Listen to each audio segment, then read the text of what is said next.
সিরিয়ার প্রেসিডেন্ট আহমেদ আল সারা এক গোপন বৈঠকে বসেছেন ইসরায়েলের শীর্ষ কর্মকর্তা তদাচি হানেকবির সঙ্গে। এই আলোচনাটি অনুষ্ঠিত হয় সংযুক্ত আরব আমিরাতের রাজধানী আবু ধাবিতে, যেখানে দুই পক্ষের উচ্চ পর্যায়ের প্রতিনিধি অংশগ্রহণ করেন। খবরটি প্রথম প্রকাশ করেছে আল মায়াদিন টিভি। সূত্র জানায়, বৈঠকটি আমিরাতের প্রেসিডেন্ট মোহাম্মদ বিন জায়েদের তত্ত্বাবধানে অনুষ্ঠিত হয়। আল সারা ও হানেকবি আলাদা ফ্লাইটে একই সময়ে আবুধাবি পৌঁছান।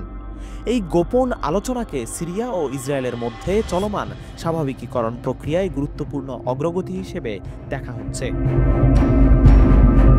দামেস্কে নতুন নিরাপত্তা সংস্থাগুলো ও ইসরায়েলের মধ্যে সমন্বয় বাড়ছে বলে জানানো হয়েছে। বৈঠকের একটি গুরুত্বপূর্ণ সিদ্ধান্ত ছিল আল সারার ক্ষমতা ধরে রাখার বিনিময়ে ইসরায়েল অধিকৃত গোলান হাইটস নিয়ে কিছু ছাড় দেয়া। গোলান হাইটস নিয়ে আলোচনায় দুটি বিকল্প প্রস্তাব উঠে এসেছে। প্রথম প্রস্তাব অনুযায়ী গোলান হাইটসের 1/3 সিরিয়ার হাতে ফিরিয়ে দেয়া হবে। 1/3 ইসরায়েলের অধীনে থাকবে এবং বাকি অংশ 25 বছরের জন্য ইজারা দেয়া হবে। সিরিয়ার দারা, কুনেইত্রা ও আসওয়েইদা প্রদেশে 3টি নিরস্ত্রীকরণ অঞ্চল গঠনের প্রস্তাব রয়েছে। এসব এলাকায় ভারী অস্ত্র প্রত্যাহার করে শুধুমাত্র হালকা অস্ত্রধারী সেনা ও পুলিশ মোতায়েন করার শর্ত রয়েছে। তাদের দাবি, লেবাননের ত্রিপলি ও বেকা উপত্যকা সহ উত্তর লেবাননের কিছু অঞ্চল ঐতিহাসিকভাবে সিরিয়ার অংশ ছিল।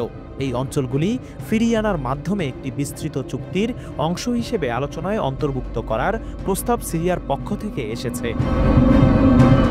অন্যদিকে সিরিয়া, ইসরায়েল ও তুরস্কের মধ্যে আঞ্চলিক জলসম্পদ চুক্তির প্রস্তাব এসেছে। এর আওতায় ইসরায়েল ইউফ্রেটিক নদী থেকে পানি সরবরাহের জন্য পাইপলাইন স্থাপনের অনুমতি পেতে পারে।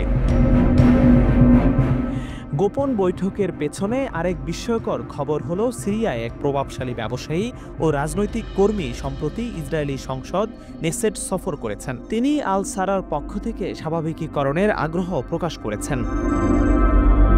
এই গোপন বৈঠক এবং আলোচনাগুলো মধ্যপ্রাচ্যে স্থিতিশীলতার জন্য এক নতুন সম্ভাবনার দ্বার উন্মোচন করেছে। সিরিয়া ও ইসরায়েলের মধ্যে দীর্ঘদিন ধরেই বিদ্যমান শত্রুতা দূরীকরণের ক্ষেত্রে একটি উল্লেখযোগ্য পদক্ষেপ বলে বিশেষজ্ঞরা মনে করছেন।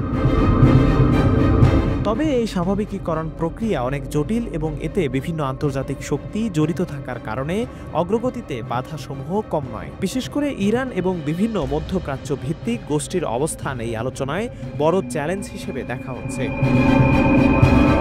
সিরিয়ার অভ্যন্তরীণ রাজনীতি এবং সামরিক বাহিনীর মধ্যে ঐক্য রক্ষা করাটাও এই আলোচনার সাফল্যের জন্য অত্যন্ত গুরুত্বপূর্ণ। আল সারার ক্ষমতা সংরক্ষণকে কেন্দ্র করে বিভিন্ন গোষ্ঠীর মধ্যে সমঝোতা প্রয়োজন, যা এই গোপন বৈঠকের অন্যতম উদ্দেশ্য।